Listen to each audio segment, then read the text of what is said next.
سامعین حضرات، یہ پروگرام ریاض الدین قادری کی جانب سے آپ کی خدمت میں پیش کیا جا رہا ہے۔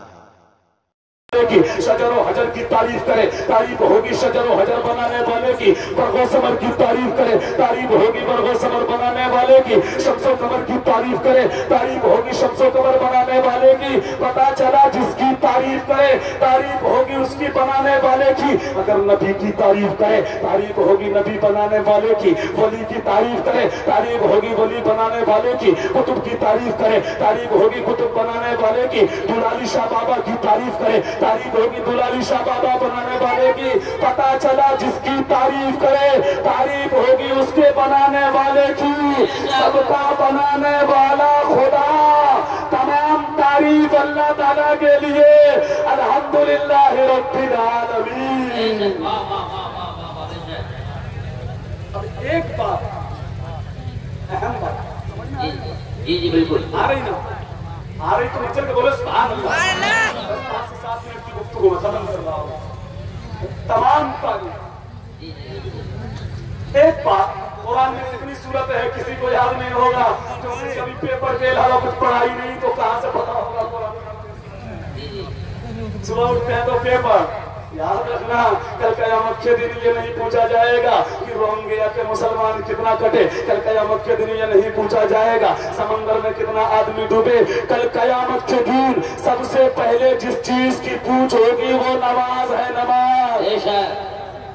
لہذا اس کی بھی پابندی کیجئے۔ بے شمار آیت کریمہ ہے اس تعلق سے کہ نماز ترک کرنے والوں کے لیے بہت بڑا انجام ہے۔ اللہ کا قرآن ہے 16 پارہ چیپٹر نمبر 8 کے اندر ہے، اقاموا الصلاۃ واتبعوا الشہوات فسوف یلقون غیا۔ ایک وادی جہنم میں ڈالا جائے گا جو نماز چھوڑتا اور جو نماز کو وقت نکال کے پڑھتا ہے۔ فویل للمصلین الذین هم اگر نماز کا موضوع لیتا تو ادھر بولتا، اس لیے ادھر نہیں جاؤں گا۔ بس ذہن کو قریب کیجئے، قرآن میں کتنی سورتیں؟ 114۔ یاد رکھیں کتنی سورتیں ہیں؟ 114 یاد رکھنا۔ پھر میں نے خیال میں مولا سے پوچھا، اے مولا کریم بات سمجھ میں نہیں آ رہی ہے، معاملہ سمجھ میں نہیں آ رہا ہے، وجہ کیا ہے؟ اے مولا کریم 114 سورت ہے مگر سورہ فاتحہ ہی نماز میں پڑھنا کیوں ضروری، کیوں کمپلسری؟ اے مولا کریم سورہ یاسین تو قرآن کا دل ہے، اے مولا سورہ یاسین کمپلسری ہونا چاہیے، بات سمجھ میں نہیں آ رہی ہے۔ سورہ فاتحہ پڑھنا کیوں ضروری ہے، سورہ فاتحہ پڑھنا کیوں کمپلسری ہے؟ اب ذہن کو قریب کیجئے گا، توجہ کیجئے گا۔ نعت خوانی سننے کے اب عادی ہے، انشاءاللہ نعت خوان بھی بیٹھے ہیں ان سے بھی سن لیجئے گا۔ تقریر سن کر عقیدے اور اعمال کی اصلاح کیجئے، ذہن کو قریب کیجئے گا۔ سورہ یاسین ضروری نہیں، اے مولا قل هو اللہ احد میں تیرا ایک ہونے کا دعویٰ، تیرا بے نیاز ہونے کا دعویٰ، تیرا لم یلد ہونے کا دعویٰ، تیرا بے اولاد ہونے کا دعویٰ، کہ کسی کا نہ باپ ہے نہ بیٹا، اس کا دعویٰ، مگر قل هو اللہ احد پڑھنا ضروری نہیں۔ سورہ فاتحہ پڑھنا کیوں ضروری؟ تو سنو، اللہ ہر چیز کا جاننے والا ہے، واللہ علیم بذات الصدور، اللہ دل کے وسوسوں کو بھی جانتا ہے۔ کون نماز نہیں پڑھتا اللہ اسے بھی جانتا ہے، کون پیسہ ہونے کے باوجود بھی حج نہیں کرتا اللہ اسے بھی جانتا ہے، کون زکات کا مال گھر پہ رکھتا ہے اللہ اسے بھی جانتا ہے۔ اللہ ہر زمانے کو جانتا ہے، اللہ پاسٹ کو بھی جانتا ہے، اللہ فیوچر کو بھی جانتا ہے، اللہ پریزنٹ کو بھی جانتا ہے۔ اب ہندی والے سمجھ لے، اللہ بھوتکال کو بھی جانتا ہے، اللہ بھوشیہ کال کو بھی جانتا ہے، اللہ ورتمان کال کو بھی جانتا ہے۔ اردو فارسی والے کے لیے آسان، اللہ ماضی کو بھی جانتا ہے، اللہ مستقبل کو بھی جانتا ہے، اللہ حال کو بھی جانتا ہے۔ مستقبل میں آنے والے وقتوں میں لوگوں کا نظریہ یہ ہوگا فاتحہ پہ پابندی لگنی چاہیے، دکان پہ فاتحہ پہ پابندی لگے، مکان پہ فاتحہ پہ فاتحہ پہ پابندی لگے، مدرسے میں فاتحہ پہ پابندی لگے۔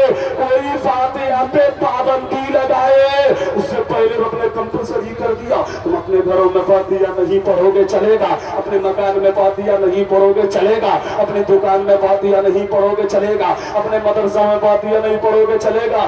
مگر سنو، رب جب چاہے گا تجھے تیرے گھر سے بلا کے اپنے گھر میں لائے گا۔ انکار کرنے والے انکار کرتے رہو، فجر کے وقت 4 فاتحہ پڑھوائے گا، ظہر کے وقت 12 فاتحہ پڑھوائے گا، عشاء کے وقت 17 فاتحہ پڑھوائے گا، ظہر کے وقت 12 فاتحہ پڑھوائے گا، عصر کے وقت 8 فاتحہ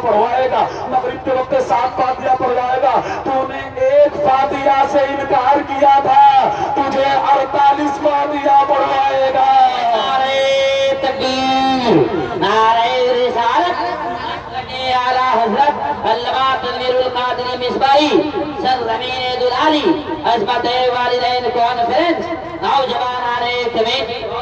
اچھا دونوں کے فاتحہ میں ڈیفرنٹ کیا ہے؟ دونوں کے فاتحہ میں فرق کیا ہے؟ what is the difference between my فاتحہ اور other person فاتحہ؟ دونوں کے فاتحہ میں فرق کیا ہے؟ ذرا فرق دیکھیے، اگر وہ بھی فاتحہ پڑھے مجبور ہوگا، اگر وہ بھی فاتحہ پڑھے ہم بھی پڑھے، فرق نہ ہو تو پتہ کیسے چلے گا؟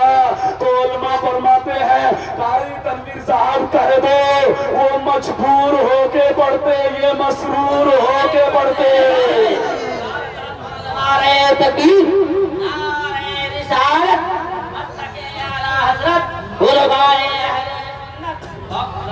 پتا چلا اللہ والے کی در پہ بھی چاہیے اور فاتحہ بھی پڑھیے۔